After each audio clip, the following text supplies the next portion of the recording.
What's up? This is Cape Sipes of Custom Audio Reimagined. I know it's been a while since I've got a video up. We've had a lot going on, but as you can see, I'm standing high above the shop because we finally got the loft in. Now I have my temporary little setup there for editing videos, but the loft is coming along. It's not complete yet, and I definitely am gonna have to modify this to be a little bit higher. I'm able to fit underneath it, but most people are gonna bang their heads. Lighting needs to be moved down, but we just got this up over the weekend. Very cool, I'm happy with it. I've been wanting this ever since the shop was built. I always intended on having a loft up here. But this video is gonna be about that vehicle and my new way of doing videos. So the possibility of me keeping my YouTube channel going and constant video uploads, it just isn't possible. Obviously, I haven't posted really anything, I think, since June or July. That's when I had my back injury, and ever since then, it just kind of fell off. And that's because I'm honestly just too busy. Being a one-man shop, I can't keep up with everything. So what I'm gonna try and do is every day post a video up when I'm doing builds. This right here is a 2000 Chevy Silverado single cab. Beautiful truck. This thing is immaculate for what it is. 250,000 miles on this thing. And this guy is a very, very, very unique customer. I say that because he is a farmer who likes very high-end equipment. So he told me he has a work semi on his farm that he has Moscone and Focal in, which is kind of crazy unless you're Davis Brothers to have in a semi. And in this vehicle, we're doing a full build with 2 Helix amplifiers, 4 Helix subwoofers, and Brax 3-ways running throughout. Nothing going in this vehicle is cheap. It's all very high end, and it should be a lot of fun.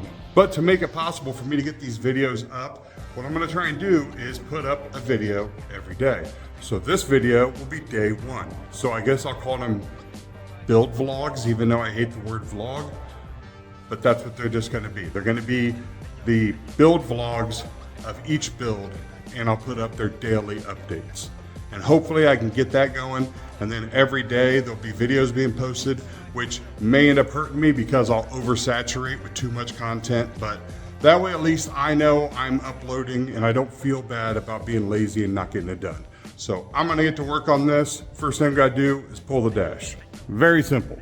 I have done at least 1,000 of these vehicles. At Best Buy, this was super common. I mean, it's a 2000. So pulling the dash off is super easy, just pulls right off. To replace the radio in this, you have to get an entirely new dash piece from Metra to handle a double-din radio. And we're gonna be putting in a Sony Mobile ES. So today what I'm gonna focus on is getting the dash pulled, getting the door panels pulled off. Upon removing the door panel, looks like this vehicle has some secrets to share. This is what was behind the door panel. So somebody has put in some MB Quart components already in this vehicle.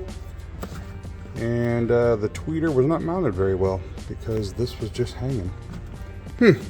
Was not expecting that. I really expected this to be all factory. I'm not going to use any of the stock wiring, so it doesn't really matter what they've done here, but just wasn't expecting that. Along with this audio system, he's got this small tear, well, not small, got a pretty good rip in the upholstery right here. And normally we can replace just the bottom. I found one company that makes this same pattern, but they said because the material is a different material that it's off a little bit, the color. So I went ahead and ordered an entirely new interior. So it's all the same cloth, same pattern, but it's gonna be off a little bit, but you won't know because I ordered everything. So I'm also gonna replace all of his cloth, and we're gonna replace the foam here in this seat. You know, spruce it up, bring it back to life. So that's also on the list. So once I get all the panels off, I get everything done where I don't need a seat, we're gonna be pulling the interior seats out too. When you get down here, it's a perfect example of a piss poor install. So crossover's not mounted to anything. Tweeter looks like it was hot glued in to the door panel. And you notice we're missing, there's no speaker adapter. So that's just a big hole. They just screwed screws right into the metal. So basically this is a pointless speaker. I mean, how much mid-bass do you think you're getting out of this? There's nothing. So let's go ahead and take out these screws, see what kind of fun-filled action. So we have 4 screws screwed into the metal of the truck. This is pretty common. You see this a lot. I just hope a shop didn't do this, but I do see shops do this as well. Oh, and we're not even... Okay then. Apparently this speaker wasn't even playing. Good Lord, could you have used bigger terminals? It's got the screws there. You could have just put, I don't know. And it looks like we've definitely got some water. So we're gonna have to check his seals up there because this thing is destroyed. Now I gotta get rid of these burrs, these metal, and get rid of this. I guess this probably just comes right out now, doesn't it? Yeah, it does. There we go. And along with that, there's a perfect example. So if I push on the cone, it doesn't move. Like you can see, it's not moving. It's because it's seized. So this is a seized speaker, meaning the voice coil has distorted and played so, basically got so hot that the copper on the coil welded itself to the pole piece inside here.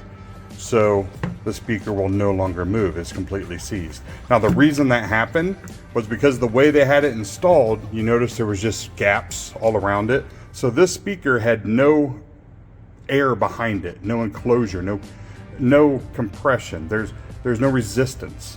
So when that happens, the speaker moves a lot more than it should. It's just freely moving, hence the word free air. Well, the speaker playing free air at high volume with any amount of bass, that cone would be moving so much more than it needs to be, creating tons of heat. And then you throw in some distortion and then it welds itself. So yeah, that's why you want to make sure you seal up your speakers, try to use sound deadening, fill up any gaps. That way you can actually get some good solid mid-range, mid-bass out of your speaker, but it also saves them from destroying themselves. Now when working on older vehicles, a lot of people think that's so much easier because newer vehicles, the technology and the integration are so hard, and taking them apart can be very, a lot of work, a lot of effort.